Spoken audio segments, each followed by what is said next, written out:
ကကြီးသုံးပါးကျော်လွှားခြင်းတဲ့တန်တရားထဲမှာဘဝတစ်ခုရထားတဲ့ပုဂ္ဂိုလ်တွေကြုံတွေ့နိုင်တဲ့ဘေးဆိုးရန်ဆိုးကံမျိုးတွေဆိုတာခေတ်ကာလအလိုက်ယမယံခါခြုံတတ်တယ်ပေါ့အဲ့လိုခြုံတဲ့အခါမှာအများစု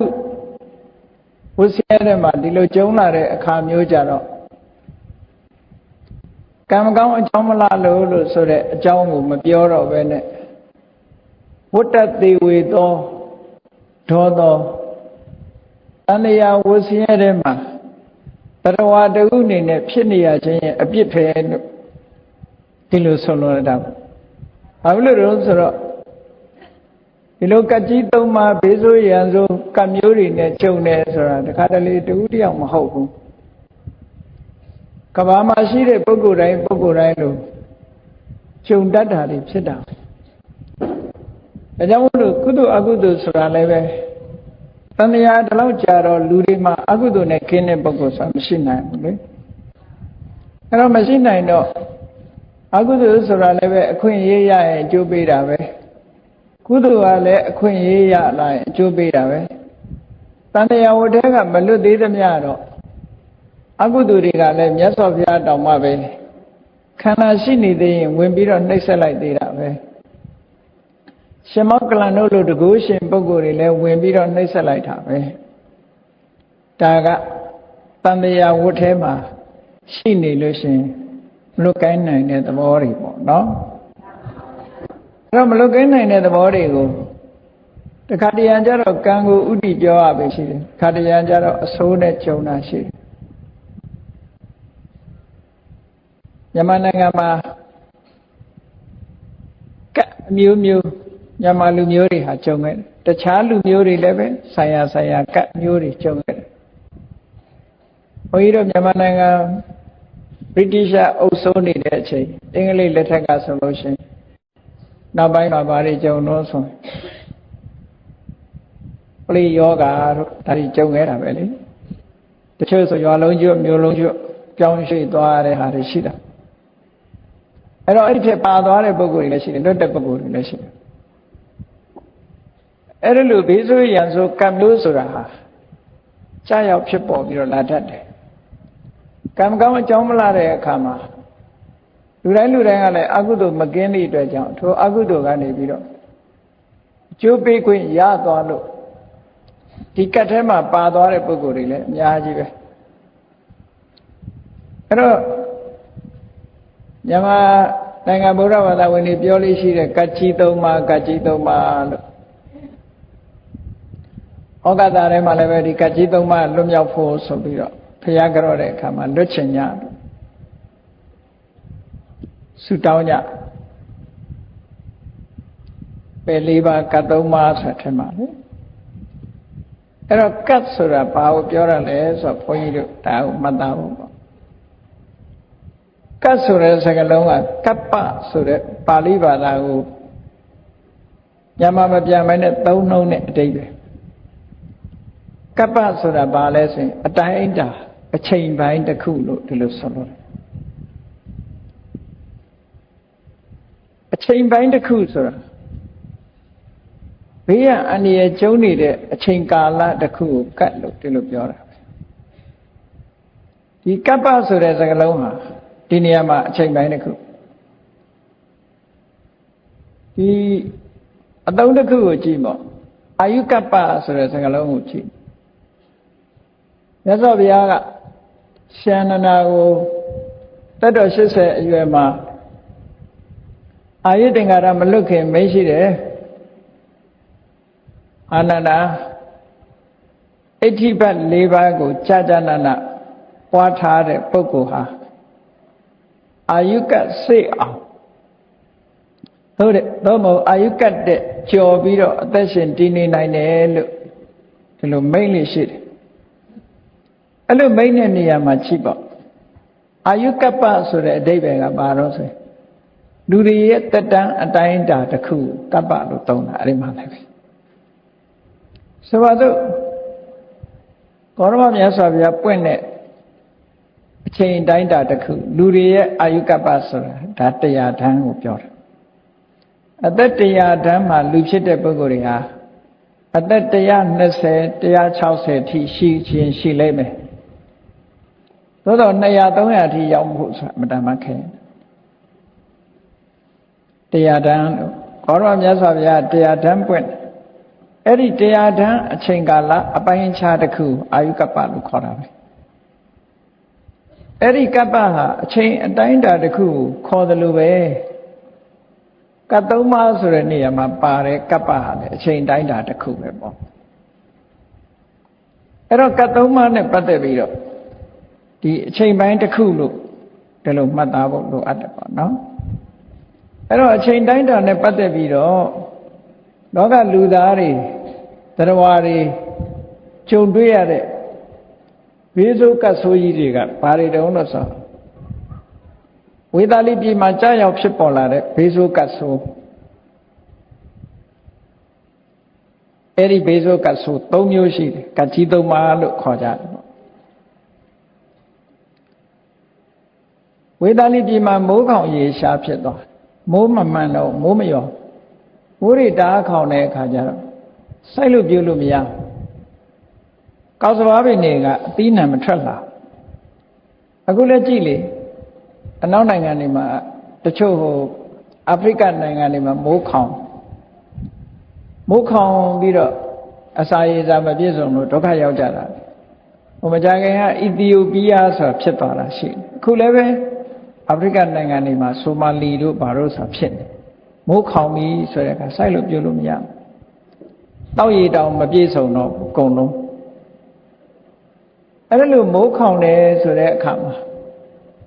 မိုးမရွာလို့ရှိရင်ဘာဖြစ်လာလဲဆိုရင်မိုးကိုအမိပြုပြီးတော့စိုက်ရပြောရမယ်လူတွေစားသုံးဖို့သီးနှံမဖြစ်တော့မဖြစ်တဲ့အခါကျတော့ဘာဖြစ်လဲလို့ဆိုဒုဗ္ဗိခဒုဆိုတာမပြည့်စုံတဲ့ဗိခအစာရေစာမပြည့်စုံဘူးတောက်ရည်မရှိဘူးစားစရာမရှိဘူးဟောဖြစ်လာအဲ့ဒီရေမရှိဘူးစားစရာမရှိဘူးဆိုတဲ့ဒီအချိန်အတိုင်းအတာကြီးတစ်ခုဟာ6လကြာရင်လည်းကြာမယ်1နှစ်ကြာရင်လည်းကြာမယ်2နှစ်3နှစ်ကြာရင်လည်းကြာမယ်အဲ့ဒါလို့ခံစားနေရတဲ့မိုးကောင်ရေရှားခံစားနေရတဲ့အချိန်ပိုင်းကြီးတစ်ခုပရဝါတွေသိကြပျက်စီးပြီးဒုက္ခရောက်နေတဲ့အချိန်အတိုင်းအတာကြီးတစ်ခု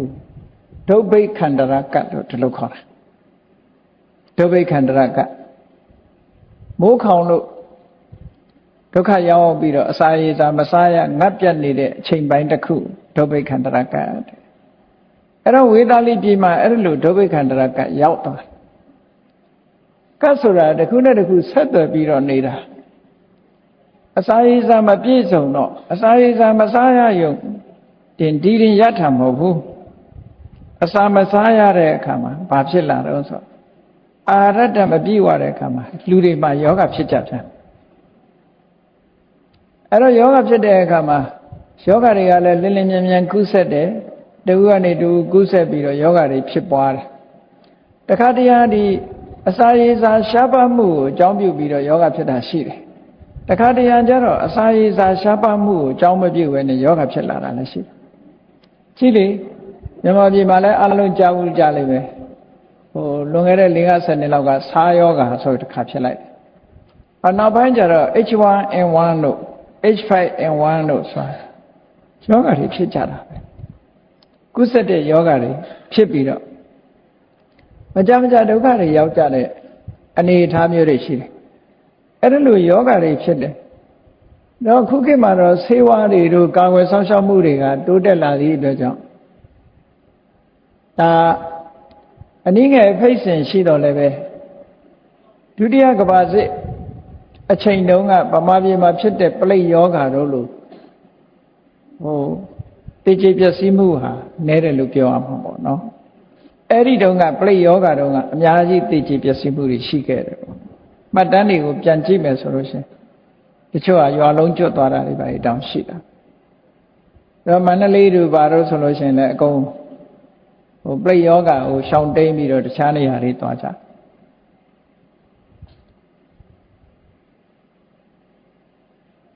ဆ ဆရာတော်ကြီးတစ်ပါးဆိုလို့ရှိရင်ပိဋကစာပေနဲ့ပတ်သက်ပြီးအလွန်ကျွမ်းကျင်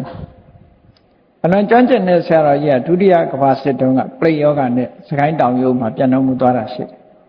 ပလိဖြစ်ပြီးတော့ပြန်တော့ကတ်ထဲပါသွားတယ်လို့ခေါ်တာပေါ့နော်အဲ့ဒါလို့ယောဂတွေဖြစ်လာတာကိုရောဂန္တရကတ်လို့ခေါ်တယ်ယောဂဖြစ်နေတဲ့အချိန်ပိုင်းမငြိမ်းမချင်းဒီယောဂပပျောက်မှုမဖြစ်မချင်းဒါကိုရောဂန္တရကတ်လို့ဒါလိုခေါ်တာအဲ့တော့အစာရည်စာရှားပါမှုကိုအကြောင်းပြုပြီးတော့ဝေသာလီပြည်မှာတော့ယောဂဖြစ်တာပေါ့အဲ့တော့ဒုဗိခန္တရာကတ်ကနေဆက်နွယ်ပြီးတော့ယောဂတွေဖြစ်ပွားတဲ့ရောဂန္တရာကတ်ဆိုတာဖြစ်လာတော့လူတွေဟာယောဂတွေကုသပြီးတော့တေချေပျက်စီးကြဒါကအခုခေတ်မှာဖြစ်တာမဟုတ်ဘူးမြတ်စွာဘုရားလက်ထက်တုန်းကလည်းဓမ္မပဒဝတ္ထုတွေကိုကြည့်မယ်ဆိုလို့ရှိရင်အဟိဝါဒရောဂါဆိုတာရှိတယ်။ဘာကြောင့်အဟိဝါဒလို့သုံးတယ်လို့ဆိုတာကိုတော့တေးသေးချာချာဖွင့်ပြထားတဲ့ကျမ်းတော့မတွေ့ရသေးဘူးပေါ့။အဟိဝါဒရောဂါလို့ဆိုတဲ့အသုံးလေးတစ်ခုရှိတယ်။အဲ့တော့အဟိဝါဒရောဂါဆိုတာအလုံးကိုပြင်းထန်ပြီးတော့ကုသမှုအလွန်မြန်တဲ့ယောဂတစ်မျိုးပဲ။တချို့ကလည်းပလိယောဂလို့ယူဆကြတယ်ပေါ့နော်ပလိယောဂလို့ယူဆကြတယ်အဲ့တော့အိန္ဒိယနိုင်ငံမှာမြတ်စွာဘုရားလက်ထက်တုန်းကလည်းအဲ့ဒီအဟိဝါဒရောဂါကြောင့်မိသားစုတွေဟာလုံးဝကုန်သွားတာပျောက်သွားတာတွေရှိတယ်ပေါ့ထွက်ပြေးနိုင်မှလင်းလင်းမြန်မြန်ဘာကူမှမငဲ့ပဲနဲ့အိမ်ကမြန်မြန်ထွက်ပြေးတဲ့ပုဂ္ဂိုလ်တော့အသက်ရှင်တယ်အဲ့ဒီယောဂဖြစ်ပြီဆိုလို့ရှိရင်တိရစ္ဆာန်လေးတွေကစပြီးတော့သေတယ်သေပြီးတော့နောက်တစ်ခါလူတွေထိအောင်ရောက်လာကောသမိပြည်ကသမ္မာဝတီမိဖုရားဆိုတာဗဒ္ဒဝတီမြို့ကတထေသမီးပဲသူတို့မိသားစုဟာဒီလိုပဲကြေးတွေကျွန်းနေအိမ်မှာရှိတဲ့လူတွေတေချေးကုန်တော့သူတို့မိသားစုတာမိသားဖ3ယောက်ထွက်ပြေးလာခဲ့ရကောသမိပြည်ဘက်ကိုထွက်ပြေးလာခဲ့ကြအားကိုးစရာမရှိထွက်ပြေးလာအဲ့ဒါလို့ပြေးလာလို့ဒီလဲရောက်ရောအမေအဖေကဆုံးသွားပြီးတော့နောက်ကြတော့သူဟာဥဒိဏမင်းကြီးရဲ့မိဖုရားဖြစ်သွားတာပေါ့တာမဝတိဆိုအဲ့ဒါလေဒီလိုယောဂါတွေနဲ့ထွက်ပြေးခဲ့ကြတဲ့ပုံကိုယ်တွေပဲပေါ့အဲ့တော့ယောဂါဆိုတာတဏှာထဲမှာဒီလိုရောဂန္တရကတ်ဆိုတာဒေသအလိုက်ဖြစ်ပေါ်တတ်တာတွေရှိတယ်တဲ့ဒါကမရှောင်လွဲနိုင်ဘူးပေါ့ဘယ်နိုင်ငံမဆိုဖြစ်တာ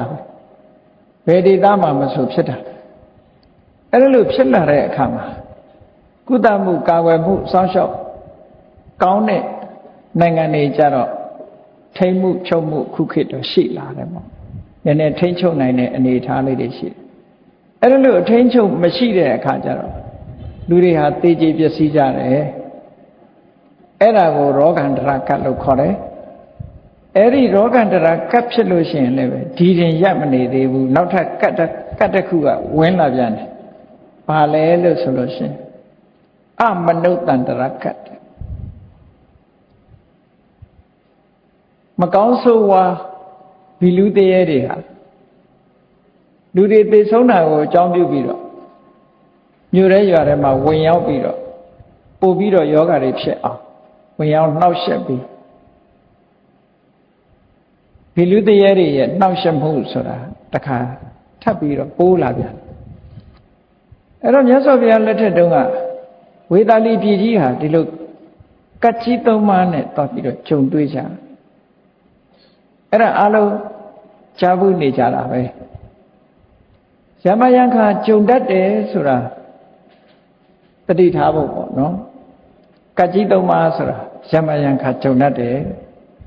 ဒါက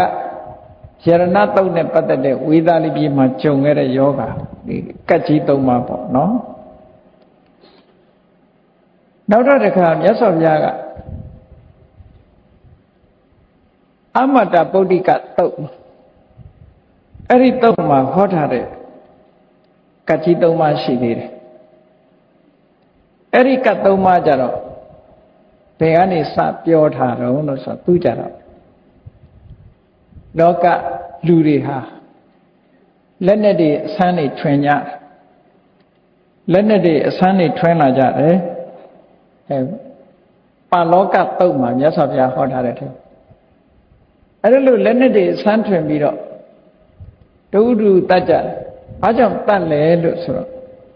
လောကလူသားတွေရဲ့အခြေအနေကဘယ်လိုရှိတုံးဆိုအဓမ္မရာဂဝိတမလောဘမိစ္ဆာဓမ္မအဲ့ဒီစကားလုံးသုံးလုံးကိုမှတ်ထားဖို့အဓမ္မရာဂဆိုတာတရားမဲ့တတ်မဲ့မှုဒီလိုဆိုလို့ရတယ်နော်တရားမဲ့တတ်မှတ်မှုဘာကိုပြောတာတုံးဆိုလူသားတွေဟာကာမအာယုန်နဲ့ပတ်သက်လာတဲ့အခါကျတော့တရားမဲ့တတ်မဲ့မှုဆိုတာဘာကိုပြောတာတုံးဆိုသားကအမေပေါ်မှာကိလေသာစိတ်ပေါ်တယ်အမေကသားပေါ်မှာကိလေသာစိတ်ပေါ်အဖေကသမီးပေါ်မှာသားမောင်နှမအချင်းချင်းကိလေသာစိတ်တွေဖြစ်တယ်အဲ့ဒါကိုအတ္တမရာဂလို့ဒီလိုခေါ်တယ်နော်အတ္တမရာဂဒါလည်းမဖြစ်ဘူးလို့မပြောနဲ့နော်တတ္တဝါတွေမှာအဲ့ဒီလိုရှုံညံ့တဲ့အကုသိုလ်တွေလွှမ်းမိုးနှိမ့်ဆက်လာတယ်တဲ့ဒါကတစ်ခုအတ္တမရာဂဆိုတာမထားရမဲ့တရားနိလမကြတဲ့ unlawful ပေါ့တကယ်ကိုမသိတော်တဲ့ကိစ္စတွေမှာသွားပြီးတော့တဏှာရာဂဖြစ်တာအတ္တမရာဂလို့ခေါ်နောက်တစ်ခုကျတော့ဘာလို့ဆိုရင်ဝိတမလောဘဝိတမလောဘဆိုတာလွန်ကဲတာကာမဂုဏ်အာယုန်စိတ်တွေတာမန်အနေထားရှိတဲ့တာတဲ့ပို့ပြီးတော့လွန်ကဲလာတာအဲ့ဒါလို့လွန်ကဲလာလို့ရှိရင်ဒါဝိတမလောဘလို့ခေါ်တယ်နောက်တစ်ခုမိစ္ဆာဓမ္မဆိုတာဘာလဲလို့ဆိုမိစ္ဆာဓမ္မကြတော့မှားယွင်းတဲ့အကျင့်မှားယွင်းတဲ့အကျင့်ဆိုတာ wrong practice ပေါ့အဲ့ဒါကဘာပြောတာလဲဆိုကြားခြင်းမခြင်းလိင်တူဆက်ဆံတာကိုပြောတယ်နော် homosexuality လို့ခေါ်တယ် homosexuality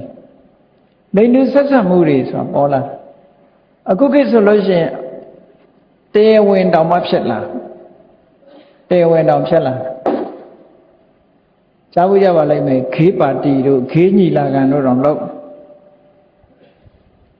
ကြားခြင်းမခြင်းဆိုတဲ့လိင်တူဆက်ဆံမှု homosexuality အဲ့ဒီကိစ္စတွေဟာပေါ်လာတာအဲ့ဒီကိစ္စတွေကိုမိစ္ဆာဓမ္မလို့ပြောတာလူလောကထဲမှာအဲ့ဒါတွေတိုးပွားလာပြီတဲ့အတ္တမရာဂတွေတိုးပွားလာတယ်ဝိတမလောဘတွေတိုးပွားလာတယ်မိစ္ဆာဓမ္မတွေတိုးပွားလာတယ်ဆိုလို့ရှိရင်အဲ့ဒီအတ္တမရာဂဝိတမလောဘမိစ္ဆာဓမ္မတွေရဲ့လွှမ်းမိုးမှုကြောင့်လူရဲ့စိတ်တွေကဖောက်ပြန်လာတော့ရံညိုးတွေအတေးတွေများလာမုန်းတီးမှုတွေများလာတဲ့အခါလက်နဲ့ဆန်းတွေထွင်ပြီးတော့လက်နဲ့ဆန်းတွေကင်ပြီးတော့လူတွေဟာတတ်မှုဖြတ်မှုကျွလွန်မှုတွေများလာတယ်ဒါလည်းပဲရှောင်လွဲလို့မရတဲ့ကိစ္စတစ်ခုပဲเนาะရှောင်လွဲလို့ကိစ္စမရတဲ့တစ်ခုအဲ့တော့လူလောကကြီးဟာဒါတစ်ကမ္ဘာလုံးနဲ့ခြုံကြည့်ရတယ်ကိုယ်နေရာကွက်ကွက်ကလေးလည်းခြိလို့မရဘူးတနိုင်ငံနဲ့လည်းခြိလို့မရဘူးတစ်ကမ္ဘာလုံးနဲ့ခြုံကြည့်လိုက်မယ်ဆိုရင်အဲ့ဒါတွေဟာများလာပြီရခိုင်နှုန်းတိုးလာတယ်ဆိုတဲ့အဓိပ္ပာယ်ပြောတယ်အဲ့လိုဖြစ်တဲ့အခါအစွမ်းထက်တဲ့လက်နက်တွေကင်ပြီးတော့တတ်ချဖြတ်ချအခုခေတ်ကြည့်လေဘုံခွဲပြီးတော့တတ်တာတော့လိမ်ညာနေမှာဆိုလို့ရှိရင်နိုင်ငံတကာခရီးသွားတဲ့လိမ်ညာနေဆိုလို့ရှိရင်ဘယ်လောက်ထိအောင်ချက်ကင်တွေလုံးနေရတယ်ဆိုတာနိုင်ငံခြားခရီးသွားဘူးတဲ့လူတွေတွေ့ရမြန်မာပြည်ကဘုန်းကြီးတွေတောင်မှပဲအမေရိကန်တို့ဘာလို့သွားရင်ဒီသင်္ကန်းတွေဘာတွေတောင်ချွတ်ပြီးတော့ပုံထည့်ရတာရှိတယ်နော်အပြစ်လို့တော့ဆိုလိမ်ညာမှာလုံခြုံမှုအတွက် အများကြီးအေးအေးလာဥရောပနိုင်ငံတွေမှာဆိုရင် body scan တောင်လုပ်နေတယ်လို့ကြားတယ်ဂျာမနီနိုင်ငံဆို body scan လုပ်တယ် body scan ဆိုတာအဲ့ဒီစက်ထဲဝင်လိုက်ရင်မိမွေးတိုင်းဖာမွေးတိုင်းအကုန်လုံးပဲစက်ကရိုက်ယူလိုက်တာအဲ့တော့တချို့ကလည်းကန့်ကွက်တယ်ဒါလူအခွင့်အရေးတွေကိုကျူးကျော်တာလို့သို့တော်လည်းပဲအဲ့ဒါလို့မလုပ်လို့ရှိရင်ဒီလိင်ရင်ပြန်ကိုဖောက်ခွဲမဲ့ပစ္စည်းအမျိုးမျိုးပါလိင်ပြန်ပေါ်မှာပါလာတတ်တယ်ဒါကြောင့်မို့ခုခေတ်နိုင်ငံခြားသွားရင်ရေဘူးတောင်မယူရဘူးရေမွေးပလင်းလည်းယူလို့မရဘူးပြုတ်စီဘူးလည်းယူလို့မရဘူးကြံတဲ့အရာတွေတစ်ခုမှယူလို့မရ cosmetic တို့ဘာလို့ယူလို့မရဘာလို့တုံးဆိုတော့အဲ့ဒါတွေကဒီတိုင်းလူသုံးခုပစ္စည်းအနေနဲ့ရှိမယ်လို့လိင်ပြန်နံရံတုတ်ပြီးတော့သူကမိလောင်အောင်လုပ်လို့ရတဲ့ကိစ္စတွေရှိတယ်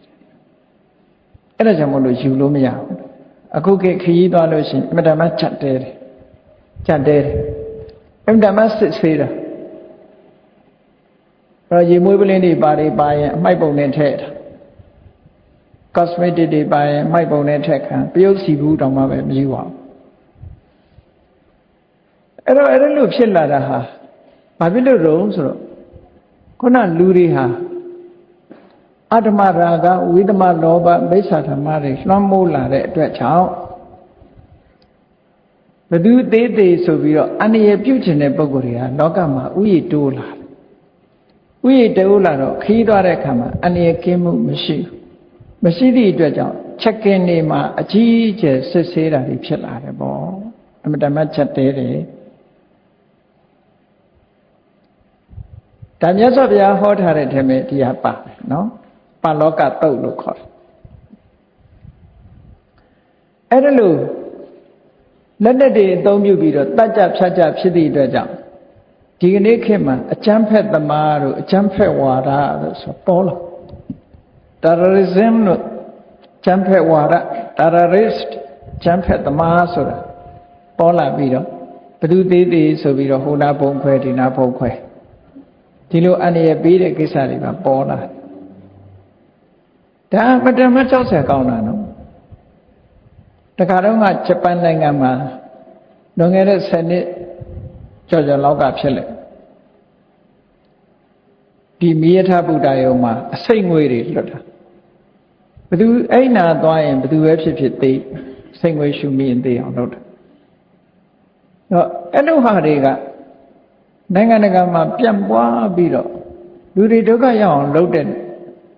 ဒီလိုစိတ်ဓာတ်ရှိတဲ့ပုဂ္ဂိုလ်တွေတိုးပြီးတော့တကယ်လည်းလှုပ်လာတဲ့အနေအထားတွေရှိလာတယ်ပေါ့နော်ဒါတွေက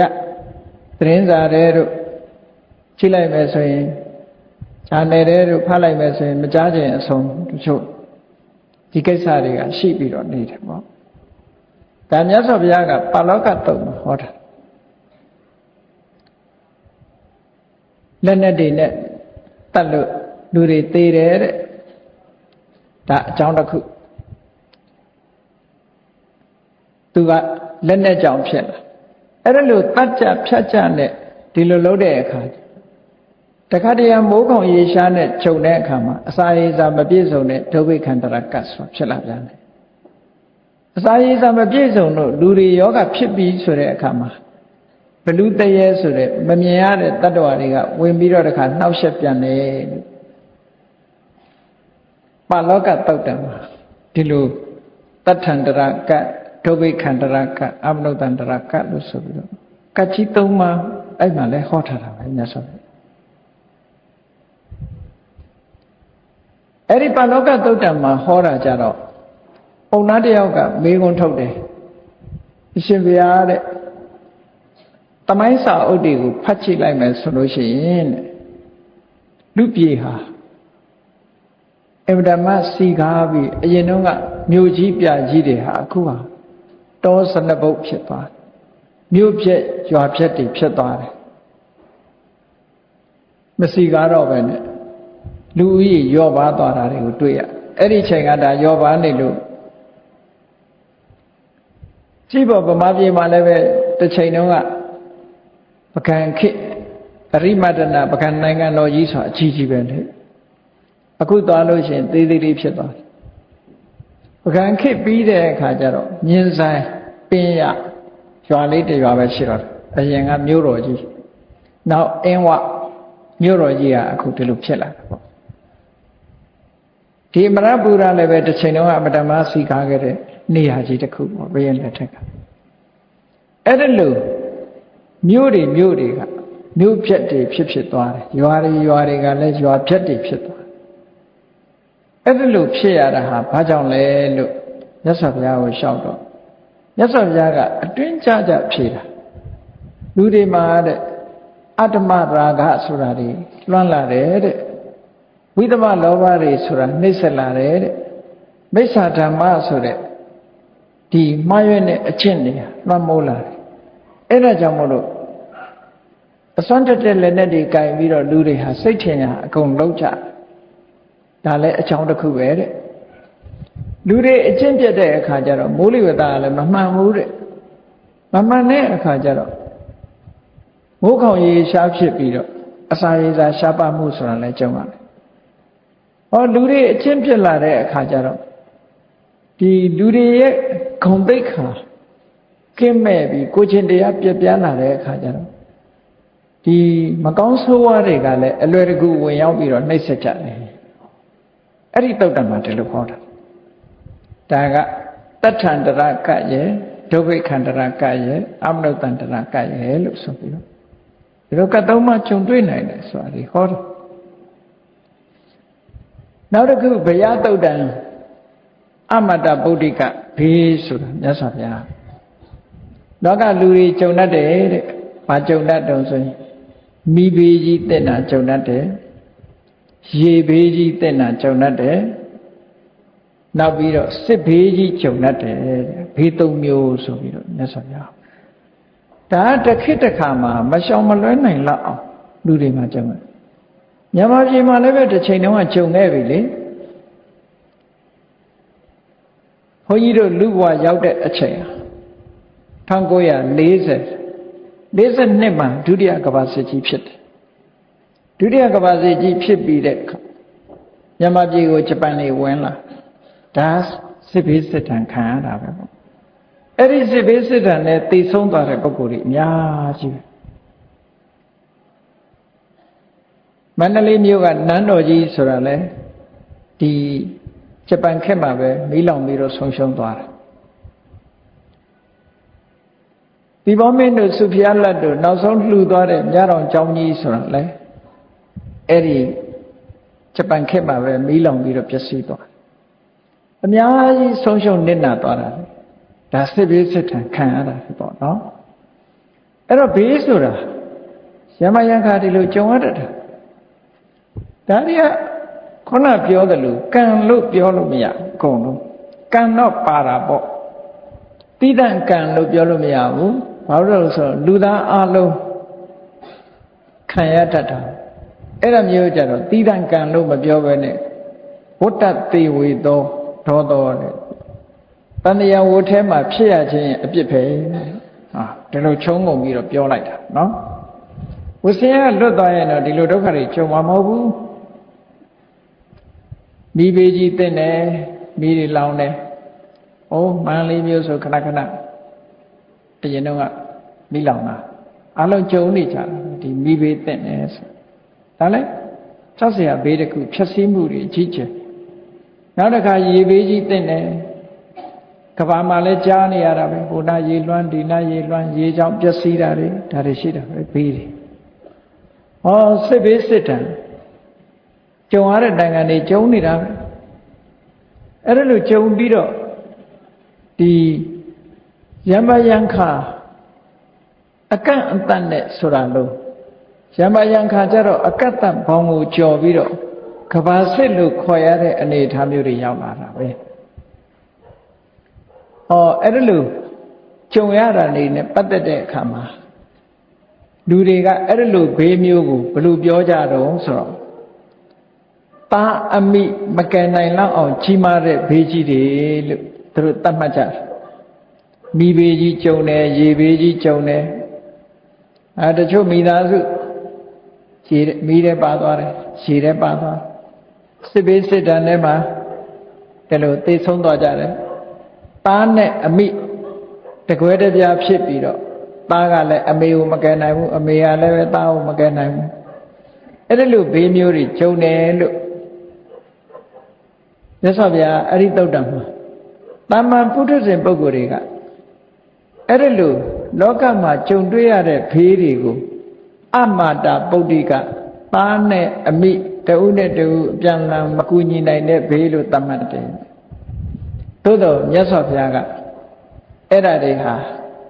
ကဲတင်ဖို့ဖြစ်နိုင်တဲ့အနေအထားတွေအများကြီးရှိပါတယ်တဲ့တကယ်အမိနဲ့သားမကယ်နိုင်တဲ့ဘေးဆိုတာဒီဘေးကိုပြောတာမဟုတ်ဘူးတဲ့မြတ်စွာဘုရားကစရာဘေးဗျာတိဘေးမရဏဘေးတဲ့အဲ့ဒါတော့လုံးဝကိုမကယ်နိုင်တာပဲသိချင်သို့တော့ပုရုဇဉ်တွေကတော့အိုးလာတာကိုဘေးလို့မထင်ဘူးနာတာကိုလည်းဘေးလို့မထင်ဘူးသေတာကိုလည်းဘေးလို့မထင်ဘူးပေါ့မြတ်စွာဘုရားကအဲ့ဒီအိုခြင်းနာခြင်းသေခြင်းဆိုတဲ့ဘေးကိုလားဘေးလို့ဒီလိုဟောတာအဲ့တုတ်တယ်ကဲအခုကြည့်လိုက်မယ်ဆိုရင်ကကြီးသုံးပါးဆိုတာလောကကဘာလူသားတွေမှာရမယံခါကြုံတွေ့နိုင်တဲ့အခြေအနေဆိုးကြီးတွေဘေးဆိုးရန်ဆိုးကြီးတွေလို့ဒီလိုပြောတာနော်ကဲဒါဖြင့်ဒီလိုဘေးဆိုးရန်ဆိုးကြီးတွေဟာဘသူကြောင့်လောကမှာဘေးအန္တရာယ်တွေပေါ်တတ်တာလဲလို့အဖြေရှာတဲ့အခါမြတ်စွာဘုရားကသုတ်တံတစ်ခုမှာဟောထားတယ်အဲမြတ်စွာဘုရားဟောထားတဲ့သုတ်တံအရာဆိုလို့ရှိရင်ယာနိကာနိစိဘိက္ခဝေဘယာနိဘာလာတောဥပ္ပစ္စန္တိနောပဏိတတောတဲ့လောကမှာဖြစ်ပေါ်လာတဲ့ဘေးတွေမှန်သမျှလူမိုက်တွေကြောင့်ဖြစ်တာတဲ့ဒီနေရာမှာလူမိုက်ဆိုတာလူဆိုးကိုအခုခေတ်လူတွေကလူမိုက်လို့ခေါ်ကြတာတကယ်လူမိုက်ဆိုတဲ့အဲမှာလိမ်မာပြီးတော့မသိတတ်တဲ့လူလဲလူမိုက်ပဲလိမ်တော့လိမ်မာတယ်မသိတတ်ဘူးအသိဉာဏ်မရှိတဲ့လူပါလည်းပဲလူမိုက်ပဲဒါကြောင့်မို့ဘာလဆိုတာဟာဘယ်လိုပုဂ္ဂိုလ်မျိုးတုံးလို့မေးလို့ရှိရင်လုံးဝအသိဉာဏ်ကင်းမဲ့တဲ့နှလဘိန်းတုံးတွေကိုလူမိုက်လို့ခေါ်တာပဲသူတို့ကထင်ရလောက်တတ်တဲ့အနေအထားတစ်ခုရှိတယ်ပေါ့အကြောင်းအကျိုးအကောင်းဆုံးမသိဘူးမသိတဲ့အခါမှာသူတို့လှုပ်သမျှတွေဟာအများဒုက္ခဖြစ်ဖို့တွေကြီးပဲဖြစ်တယ်အဲ့ဒါမျိုးကိုဘာလလို့ခေါ်တာဒါကြောင့်မို့လို့ဘာလအဓိပ္ပာယ်ပေးတဲ့အခါမှာဒီစကားလုံးရဲ့အဓိပ္ပာယ်မြန်မာတွေကတော့လူမိုက်လို့ပဲပြန်ကြတယ်အဲ့တော့လူမိုက်ဆိုလို့ရှိရင်လူတွေကတော့မိဘစကားနားမထောင်ရင်လူမိုက်ဆရာစကားနားမထောင်လူမိုက်ဆိုးသွမ်းနေရင်လူမိုက်လို့ဒီလိုသတ်မှတ်ကြတယ်မဟုတ်ဘူးအဲ့ဒါလောက်တင်မကဘူးလူမိုက်ဆိုတာအဲ့ဒါကြောင့်မို့လူမိုက်ရဲ့အဓိပ္ပာယ်ကိုဖော်တဲ့အခါမှာတဲ့ဘယ်လိုအဓိပ္ပာယ်တွေပေးတုံလို့ဆို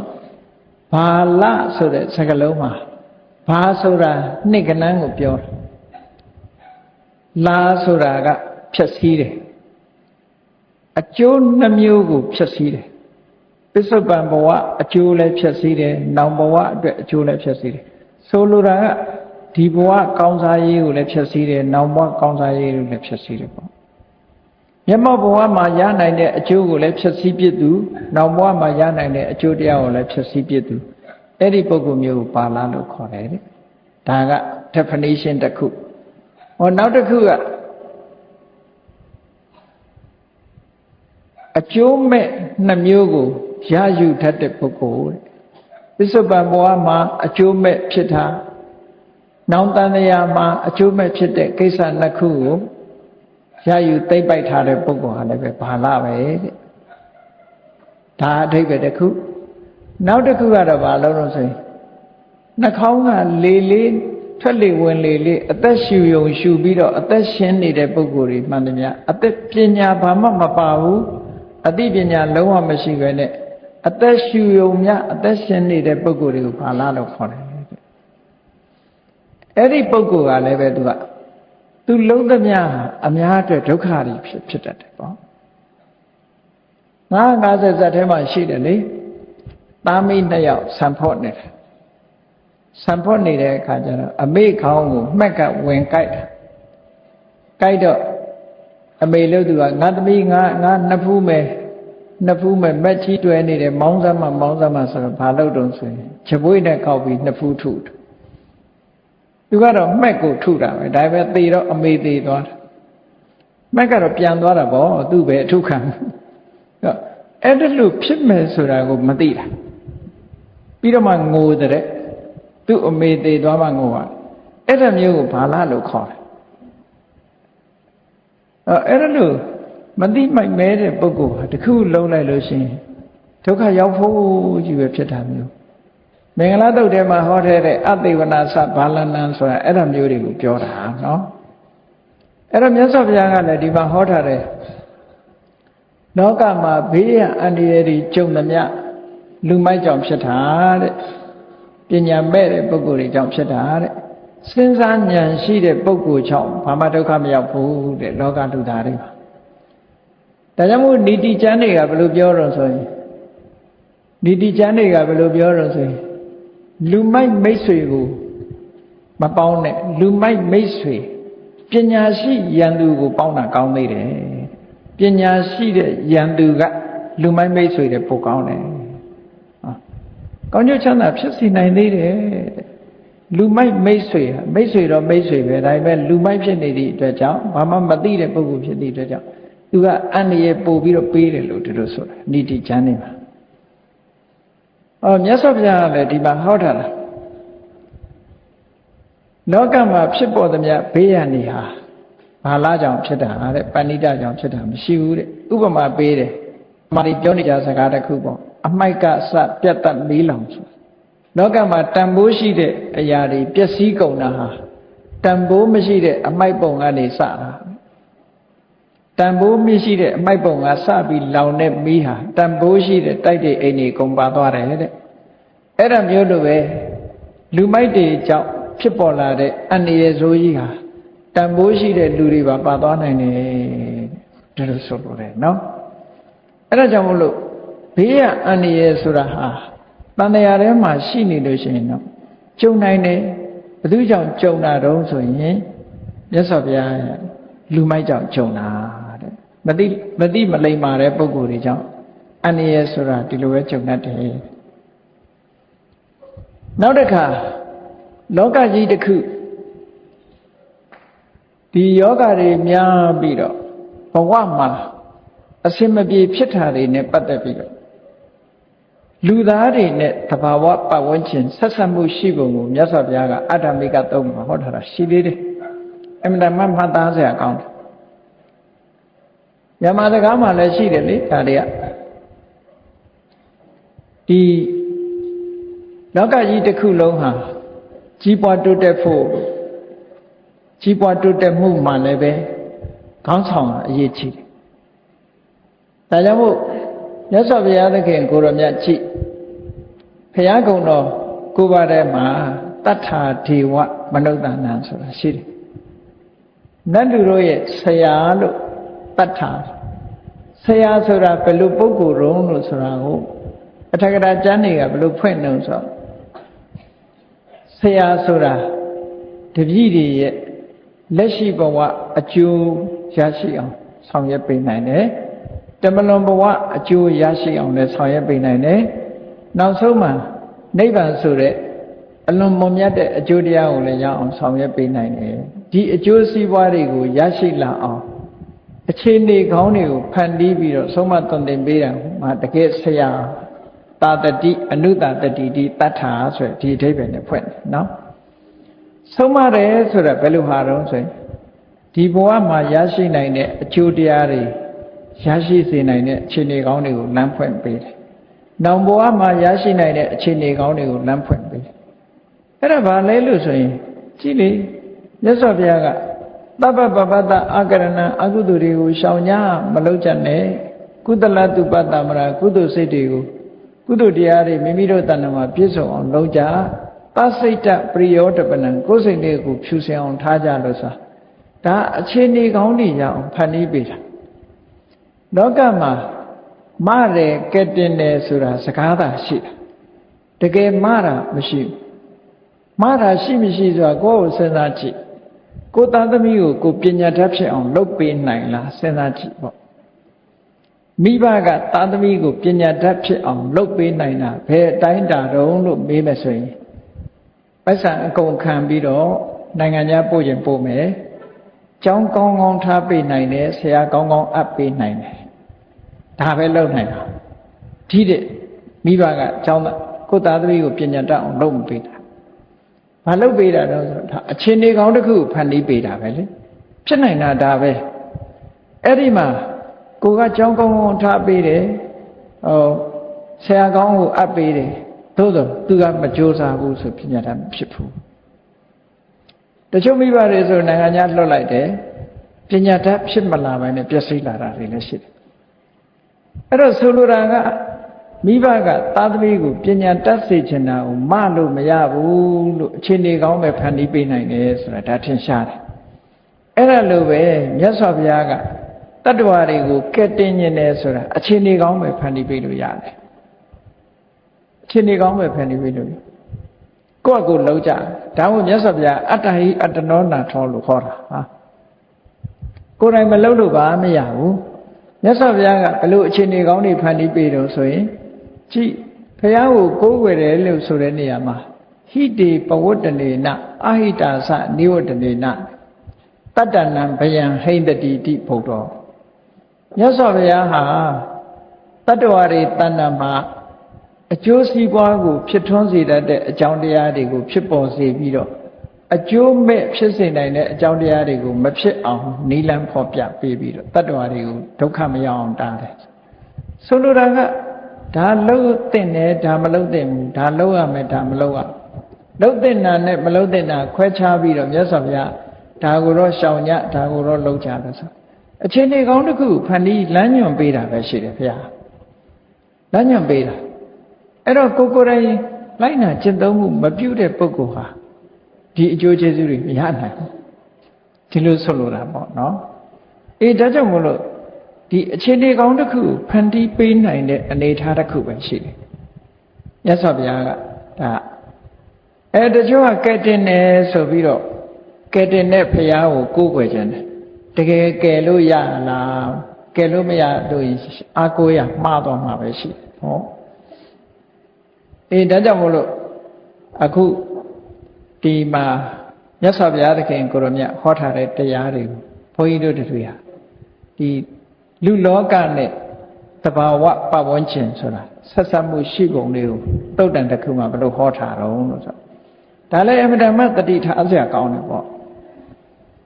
အမြဲတမ်းတတိထားစရာကောင်းတယ်အဋ္ဌမိကတုတ်တဲ့ရှင်းအဋ္ဌမိကတုတ်မှာမြတ်စွာဘုရားကဘယ်လိုဟောထားတော့ဆိုအခြေအနေတစ်ခုနဲ့တစ်ခုဆက်သွယ်ပြီးတော့လာတယ်ဆိုတာကိုရှင်းပြတယ်ဒါဟုတ်မဟုတ်ကိုယ့်ဘာကိုစဉ်းစားကြည့်ပေါ့အခြေအနေတစ်ခုကဆက်သွယ်လာတိုင်းပြည်တစ်ပြည်မှာတိုင်းပြည်ကိုအုပ်စိုးတဲ့မင်းဟာအဓိကကျတယ်အဲ့ဒီအုပ်စိုးတဲ့မင်းကတကယ်ကိုတရားဥပဒေတိုင်းတရားနိလန်းကြကိုချင်းတရားမဖောက်ဖြစ်ပဲနဲ့တိုင်းပြည်ကိုအုပ်ချုပ်ဖို့လိုအပ်တယ်တိုင်းပြည်အုပ်ချုပ်တဲ့မင်းကကိုချင်းတရားပြက်ပြားပြီးတော့ဒီတရားနိလန်းမကြတော့ဘူးဖောက်ဖြက်ပြီးတော့နေတယ်ဆိုလို့ရှိရင်နောက်ဆက်တွဲဘာတွေဖြစ်လာတော့စဉ်းစားကြည့်တိုင်းပြည်အုပ်ချုပ်တဲ့ပုဂ္ဂိုလ်ကကြီးကဲကဆိုပါတော့အဲ့ဒီမှာကိုချင်းတရားပြက်ပြားလာပြီဆိုလို့ရှိရင်ဘာဖြစ်တော့မင်းမှုတန်းတွေကိုချင်းတရားပြက်ပါလာဒါခွင်းဆက်ပဲမင်းကကိုချင်းတရားပြက်ပြားရင်မင်းမှုတန်းကိုချင်းတရားပြက်ပြားမင်းမှုတန်းကိုချင်းတရားပြက်ပြားရင်ဘယ်သူတွေကိုချင်းတရားပြက်ပြားတော့ဆိုဒီအနိကဆုံးနော်တိုင်းပြည်မှာအင်အားရှိတဲ့ပစ္စည်းဥစ္စာချမ်းသာတဲ့ပုဂ္ဂိုလ်တွေကိုချင်းတရားပြက်ပြားလာအဲ့ဒီပုဂ္ဂိုလ်တွေကိုချင်းတရားပြက်ပြားပြီဆိုရင်တဏ္ဍာန်လုံးကိုချင်းတရားပြက်ပြားတယ်ခွင်းဆက်ပဲဒါရှောင်ရှားလို့မရအဲ့ဒါကိုမြတ်စွာဘုရားကဘယ်လိုဥပမာပေးထားတော့ဆိုလို့ရှိရင်နွားအုပ်ကြီးတအုပ်သွားတဲ့အခါမှာတဲ့ရှေ့ဆောင်နွားလားကဖြောင်းဖြောင်းသွားလို့ရှိရင်နောက်နွားတွေလည်းဖြောင်းဖြောင်းလိုက်တယ်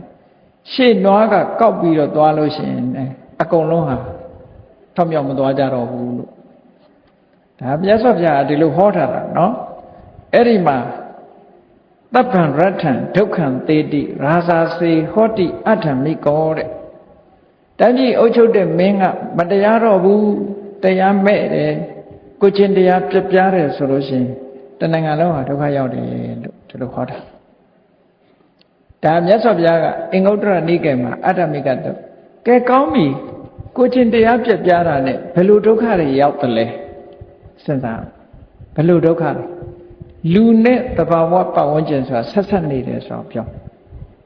လူနဲ့တဘာဝပတ်ဝန်းကျင်ဆက်ဆက်အခုလို့တိုင်းပြည်အုပ်ချုပ်တဲ့မင်းကတရားမဲ့ဒီဖြစ်နေတယ်မတရားအုပ်ဆိုးတယ်ဆိုရင်မင်းမှုရန်တွေကမတရားအုပ်ဆိုးတယ်သူတို့နဲ့နှိစက်တဲ့ပုဂ္ဂိုလ်တွေကကိုကျင်တရားပြပြလာတယ်နောက်ဆုံးတိုင်းသူပြည်သားအလုံးကိုကျင်တရားပြပြလာတယ်တဲ့အဲ့ဒီလိုပြပြလာလို့ရှိရင်ဒီတင်ရက်သလားဆိုမရက်ဘူးဒါကလူတွေဒီလိုဖြစ်တဲ့အချိန်မှာဘာတွေကဆက်နွယ်ပြီးတော့လာတော့ဆိုမြတ်စွာဘုရားဝိတမံစန္တိမသူရိယပရိဝတ္တန္တိဒါသိပ္ပံဆရာတွေတွေ့ကြမှာတွေ့မှာမြတ်စွာဘုရားဟောထားတာဒီတိုင်းပဲเนาะလူကြီးကိုချင်းတရားပြက်ပြားပြီဆိုလို့ရှိရင်တဲ့ဝိတမံစန္တိမသူရိယပရိဝတ္တန္တိလာရီနေရီဒီစัจ java လာတစ်ခုမှလှက်ပတ်ပြီးတော့နေတဲ့အနေအထားတွေကပြောင်းလဲလာတယ်လမ်းကြောင်းတွေလွဲလာတယ်လို့ဆိုခုလည်းပြောကြတာပဲလေဂျိုကြီးကဘယ်ရောက်သွားတယ်ဒီရောက်တယ်ဆိုတာဒါလည်းဖြစ်နိုင်တယ်เนาะလမ်းကြောင်းတွေလွဲလာတယ်ဆိုတာလူတွေကိုချင်းတရားပြက်ပြားလာလို့ရှိရင်လာရီနေရီဟာသွားနေကြလမ်းကြောင်းမဟုတ်ပဲနဲ့လမ်းကြောင်းလွဲလာတယ်တဲ့လမ်းကြောင်းတိမ့်လာဒါဖြင့်လာရီနေရီလမ်းကြောင်းတိမ့်တော့ဘာဖြစ်လဲလို့ဆိုရင်နက္ခတ်တီတာယာတွေလည်းပဲလမ်းကြောင်းတိမ့်ကုန်တယ်တဲ့ဒါတစ်ခုနဲ့တစ်ခုခွင်းဆက်လူတွေကိုချင်းတရားပြက်ပြားမှုကနေပြီးတော့ဆက်နွယ်လာတာဩလာရီနေရီလမ်းကြောင်းလွဲသွားတဲ့အခါမှာနက္ခတ်တာယာတွေကလည်းလမ်းကြောင်းလွဲသွားတယ်နက္ခတ်တာယာတွေလမ်းကြောင်းပြောင်းသွားတဲ့အခါဘာဖြစ်တုံးဆိုနေ့တွေညတွေဟာပုံမှန်မဟုတ်တော့ဘူးတဲ့ဒါဖြင့်နေ့တွေညတွေပုံမှန်မဟုတ်တဲ့အခါကျတော့ဘာဖြစ်လဲလို့ဆိုရင်လအရေအတွက်တွေကလည်းလွဲကုန်တယ်နော်မိုးရာသီကဆောင်းရာသီဖြစ်လို့ဖြစ်နေလွဲချော်ချော်တွေအကုန်ဖြစ်ကုန်တဘာဝကြီးဟာလွဲချော်ကုန်အခုခေတ်မှာတော့အိုဆုံးလွာပါလို့ဘာဖြစ်လို့ဒီပြင်အကြောင်းနေတာရှောက်ပြောတာတကယ်ကတော့တတ္တဝါတွေအကျင့်ပြတ်တာကပိုအဓိကကြတယ်နော်လူတွေဖြည့်ဆည်းလို့တဘာဝပတ်ဝန်းကျင်ပျက်စီးလာဖြည့်ဆည်းတယ်ဆိုတာလူတွေရဲ့အကျင့်စာရိတ္တဟာဒီပတ်ဝန်းကျင်ကိုပျက်စီးစေတယ်ဆိုတာအမတ္တမထင်ရှားတာပေါ့နော်အဲ့တော့လားတွေဒီရက်လတွေအချိန်ကြီးပြောင်းသွားတယ်ပြောင်းသွားတဲ့အခါဘာဖြစ်တုံးဆိုဇာတိဥဒုတို့နှစ်တို့ဆိုတဲ့အနေထားတွေလည်းပြောင်းလဲကုန်တယ်တဲ့အဲ့ဒါလို့ပြောင်းလဲတော့ဘာဖြစ်လာတော့ဆိုလေတိုက်တာတွေကလည်းမမှန်တော့ဘူးလေလမ်းကြောင်းတွေကမမှန်တော့ဟုတ်တယ်ဘုန်းကြီးတို့သတိထားကြည့်မိတယ်ငယ်ငယ်တုန်းကအနေထားနဲ့တော်တော်ကွဲလွဲသွားပြီအခုလေတိုက်ပုံတွေကတော်တော်ကိုကွဲလွဲသွားတယ်နော်တော်တော်ကွဲလွဲသွားပြီအဲ့ဒါလို့လေတိုက်တာတွေကလမ်းကြောင်းမမှန်တော့ဘာဖြစ်လဲဆိုကောင်းကင်မှာနေကြတဲ့နတ်တွေကလည်းပဲသူတို့ကောင်းကင်မှာသူတို့ဗိမာန်တွေရှိတယ်အဲ့ဒါလေလမ်းတွေကမမှန်တဲ့အခါကျတော့လေတွေကတိုက်ချင်ရတိုက်တဲ့အခါကျတော့နတ်ရဲ့ဗိမာန်တွေကိုလေတွေကဝင်တိုးတဲ့အခါမှာဗိမာန်တွေလှုပ်လာလှုပ်တဲ့အခါကျတော့နတ်တွေကစိတ်ဆိုးလာတယ်တဲ့ဒါတမန်ပုဂ္ဂိုလ်တွေတော့မသိနိုင်ဘူးတော့ဒါမြတ်စွာဘုရားဟောတာပဲအဲ့ဒါလို့နတ်တွေကစိတ်ဆိုးလာတဲ့အခါကျတော့ဘာဖြစ်လဲလို့ဆိုတော့မိုးမမှန်တော့ဘူးတဲ့မိုးလေဝသမမှန်တော့ဘူးကောင်းကောင်းမွန်ရွာတဲ့အချိန်ကိုမရွာဘူးမရွာတဲ့အချိန်တွေကိုရွာလာတယ်တဲ့အဲ့ဒါဟာတဘာဝပတ်ဝန်းကျင်ကြီးကိုလူတွေကဖျက်ဆီးလိုက်လို့ပျက်စီးသွားတဲ့အနေအထားတစ်ခုဒီလိုပျက်စီးတယ်ဆိုတာကိုတာမန်သိပ္ပံဆရာတွေမသိနိုင်သူတို့သိနိုင်တာဘာလို့ဆိုတောတွေတောင်တွေခုတ်လို့ဘာလှုပ်လို့ညာလှုပ်လို့ဒီလောက်ပဲသူတို့ပြောလို့ရမယ်မျက်စိကမြင်တာနော်မြတ်စွာဘုရားကတာမန်လူတွေမျက်စိနဲ့မမြင်ရတဲ့အကြောင်းအရာတွေကိုခုကထောက်ပြတယ် အမှန်ပုဂ္ဂိုလ်တွေမမြင်ရအဲ့တော့လူတွေကိုချင်းတရားပြက်လာလို့ရှိရင်ဒီလိုအခြေအနေတွေကိုစိုက်လာတယ်တဲ့အဲ့တော့မိုးလေဝသမမှန်တော့ဘာဖြစ်လဲလို့မေးတယ်ရှိတယ်မိုးလေဝသမမှန်တဲ့အခါကျတော့တဲ့စိုက်ပျိုးတဲ့စားစရာသီးနှံလူတွေကဒီသီးနှံကိုစားကြအသက်ရှင်နေဆိုတာဒါတွေစားပြီးအသက်ရှင်ရမှာကိုကောက်ပဲသီးနှံလူတွေစားတဲ့ကောက်ပဲသီးနှံတွေဟာမမှန်ကန်တော့ဘူးတဲ့အဲ့ဒီမမှန်မကန်အစီဩဇာတွေရုပ်လျော့သွားတဲ့သီးနှံတွေကိုစားတဲ့ပုဂ္ဂိုလ်တွေကဘာဖြစ်လာတော့ဆိုအသက်တိုးလာတယ်ခန္ဓာကိုယ်အသားအရည်တွေရုပ်လျော့လာတယ်ယောဂါတွေထူပြောလာတယ်အားလုံးမြတ်စွာဘုရားကဒီလူသားတွေနဲ့ပတ်သက်ပြီးတော့လူသားတွေကိုချင်းတရားပြက်ပြားသည့်အတွက်ကြောင့်ဖြစ်ပေါ်လာနိုင်တဲ့အချက်10မျိုးထိအောင်အခုလို့တစ်ခုနဲ့တစ်ခုခွင်းဆက်ပဋိစ္စသမုပ္ပါဒ်လိုပဲဒါဖြစ်လို့ဒါဖြစ်တယ်ဆိုတာတွေကိုမြတ်စွာဘုရားအကြောင်းနဲ့အကျိုးနဲ့ဟောဒါအလွန်တရာမှမှန်ကန်တယ်ဒီကနေ့စားနေတဲ့အစာအာဟာရတွေကိုကြည့်အဗ္ဗဓမ္မအန္တရာယ်များတဲ့အစာအာဟာရတွေဖြစ်လာငပြောသီးတောင်ဆေးတို့ပြီးတော့မှဲ့တာတို့တရက်သီးလည်းဆေးတို့ပြီးတော့မှဲ့တာတို့နော်ဖယဲသီးဆိုတာတောင်မှပဲဆေးတို့လိုက်ရင်ရဲသွားတယ်ဖယဲသီးအကုန်လုံးဟာဆေးနဲ့လွတ်တာအဗ္ဗဓမ္မရှာတယ်တချို့ကလည်းမသိကြတကယ်တော့အဲ့ဒီအတိုင်းဖြစ်နေတယ်ဆိုတာသိချတယ်ဒီဟင်းညွတ်မုံလေးပါလေးစားတာဒါအဲ့ဒီတက်ကိုကြီးမားသွားပြီအခုဟာဟင်းညွတ်မုံကဒါတွေနဲ့ဆိုင်ရင်နည်းနည်းတော်မလို့ပြောတယ်အခုဟာပိုဆိုးသွားတယ်နော်ပိုဆိုးသွားတယ်တီးနှံတွေကိုဆေးဖြန်းလိုက်တယ်ဝင်းဝါပြီးတော့မဲ့သွားတယ်ဒီဆေးတွေကအစိတ်တွေပဲလေအဲ့တော့အခုဆိုကြားရတယ်ဗာကြားတော့ဆိုလူတွေကကျမ်းမာရေးကောင်းတယ်လို့တဆင့်ပြောရင်လူဆိုတာကကျမ်းမာခြင်းညတာဒါသဘာဝပဲပေါ့ငကမောက်သီးစားရင်ကျမ်းမာတယ်ကျမ်းမာရေးအတွက်ကောင်းတယ်လို့ကိုလူကပြောဒီလူကပြောအဲ့ဒီငကမောက်သီးကအဖြူနဲ့အနီနှစ်ခုရှိတယ်အနီဆိုလို့ရှိရင်ဈေးပိုပေးရတယ်သူကပိုကျမ်းမာရေးကောင်းတယ်လို့ပြောတော့ဘာလို့လဲငကမောက်သီးအနီတွေကဆေးဆိုးတာဖြစ်လာဒါတကယ်ကိုပြောတာနော်တကယ်အဲ့ဒါလို့ဖြစ်လာစားစရာကိုလောကကြီးမှာမရှိတော့အောင်ဖြစ်လာခုဟာဆေးမဆိုးတဲ့အစားအစာဆိုတာတော်တော်ရှားသွားပဇွန်ကြောင့်လည်းဆေးဆိုးတာပဲပဲလည်းဆေးဆိုးတာပဲအကုန်လုံးဟာဒီဆေးနဲ့လွတ်ကင်းတာအမတ္တမရှားတယ်အလုံးသိကြတယ်လက်ဖက်ဆိုလည်းပဲအယောင်လေးလှအောင်ဆေးဆိုးတာပဲအကုန်လုံးဒီဆေးဆိုးထားတဲ့ဆေးတွေဆိုတာဟာလူရဲ့ခန္ဓာကိုယ်နဲ့တင့်တော်တဲ့စားလို့ရတဲ့ဆေးမှမဟုတ်တာပဲတော့အဲ့ဒါလို့လူလောကကြီးဟာလွန်ကျွံဖြစ်တဲ့လောဘတွေလူတွေမှာကိန်းလာတဲ့အခါကျတော့စားစရာအစာတွေဟာအန္တရာယ်ဖြစ်စေတဲ့အရာတွေဖြစ်လာတော့ဒီကနေ့ခေတ်ဒီအစာတွေခန္ဓာကိုယ်ထဲရောက်သွားလို့ရှိရင်ဘယ်ကိုဒုက္ခပေးတုံဆိုရင်အသေးနဲ့ကြောက်ကပ်ကိုသွားဒုက္ခပေးတာဘာဖြစ်လို့လဲဆိုအစာမှန်သမျှအသေးနဲ့ကြောက်ကပ်ကိုသွားတာဟုတ်သူကကြောက်ကပ်ကအသေးကတန့်စင်ပေးရတယ်ဟောကြောက်ကပ်ကတန့်စင်ပေးရတယ်ဟောဒီတကူကဒီသူတို့နဲ့မတည့်တဲ့ဓာတ်တွေကြတော့အလုံးမလုံးနိုင်ကြတော့အလုံးမလုံးနိုင်တော့အသေးယောဂဖြစ်တယ်ကြောက်ကပ်ယောဂဖြစ်တယ်ဒီကနေ့ခေတ်မှာအဲ့ဒါတွေပိုများလာတော့လောကကြီးဟာဒါပျက်စီးဖို့ရအကြောင်းတရားတွေပဲလို့ဒီလိုပြောရမှာပဲပျက်စီးဖို့အကြောင်းရ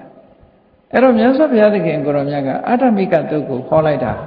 ဒါတနိုင်ငံတိုင်းဖြစ်တာမဟုတ်ဘူးနိုင်ငံတကာမှာဖြစ်နေတဲ့ကိစ္စကိုပြောပြနော်လောကမှာအတုလောက်တာတွေကလည်းအမှန်တမ်းများတယ်အစားအစာတွေအတုလောက်ဟောအမေရိကန်နိုင်ငံတို့တောင်မှပဲကြည့် fertilizer free ဆိုတဲ့ဆိုင်ကတတ်ရှိဈေးကြီးပေးဝယ်စားကျန်တဲ့က fertilizer တွေနဲ့လောက်ထားတယ်ဓာတ်မြေဩဇာတွေထည့်ပြီးတော့ဒီကြည့်လိုက်လို့ရှင်အလုံးကြီးတွေချောအောင်လှအောင်လုပ်ထားဘာကအဆုံးဖြတ်ပေးသွားတာတော့ဆိုရာသီဥတုနဲ့အာဟာရအဆုံးဖြတ်ပေးတာအဲ့တော့ရာသီဥတုကညံ့လာပြီဆိုလို့ရှိရင်ညံ့တဲ့ရာသီဥတုပေါ်မှာမှီပြီးတော့စိုက်ရတဲ့သီးနှံတွေကလူရဲ့ခန္ဓာကိုယ်ကိုထိန်းနိုင်စွမ်းနေလာတယ် အခုထိန်းနိုင်စွာနဲတဲ့အစာအာဟာရတွေပေါ်မှာထပ်ဆင့်ပြီးတော့အစိတ်တွေတင့်နေဆိုပိုဆိုးလာတာပေါ့ဒီလိုဆိုလို့တာနော်အစိတ်တွေကထပ်ပြီးတော့ပိုးလာငကောမှာယာတိဥဒုမမှန်လို့အစာအစာတွေကဒုက္ခရောက်ရတဲ့ထဲမှာဟိုအစာအစာတွေရဲ့ဒီစွမ်းဆောင်မှုကအားပြော့သွားတဲ့အထဲမှာတခါကယ်မီကယ်ဆိုရဒီအစိတ်ဓာတ်တွေနဲ့ပြန်ပြီးတော့လုံးလိုက်တဲ့အခါကျတော့လူတွေကဒုက္ခရောက်အသက်ကပိုးတူကိုဖြစ်လာတယ်ပေါ့အဲ့တော့ဒီအန္တရာယ်တွေအားလုံးဟာဘု து ကြောင့်ဖြစ်တာတော့ဆိုမြတ်စွာဘုရားဟောရင်လူမိုက်တွေကြောင့်ဖြစ်တာတဲ့လူမိုက်တွေကြောင့်ဖြစ်တာအဲ့တော့အလွန်ကြောက်စရာကောင်းတယ်ဒီအန္တရာယ်တွေကလွတ်မြောက်ဖို့အတွက်ဘုန်းကြီးတို့တွေဘာလုပ်ရမလဲဆိုတာမြတ်စွာဘုရားနိလန်းပေးထားတာပေါ့နောက်ရက်ကျမှဆက်ပြီးတော့ရှင်းပြမယ်နော်အန္တရာယ်ဆိုတာဒါကြောင့်မို့လို့အခုကတ်ကြီး၃ပါးကြော်လွှားရေးဆိုတာဒီလူတွေဟာလူဘဝရထားရင်တော့တစ်ချိန်မဟုတ်တစ်ချိန်ဒီကတ်ဆိုတာလည်းဖြစ်ပေါ်လာနိုင်တယ်အန္တရာယ်ဆိုးကြီးတွေလည်းဖြစ်ပေါ်လာနိုင်တယ်အဲ့ဒါလို့ဖြစ်ပေါ်လာတဲ့အခါမှာလူတိုင်းဟာဒီအန္တရာယ်တွေကိုကြောက်ထားကြည့်ပဲ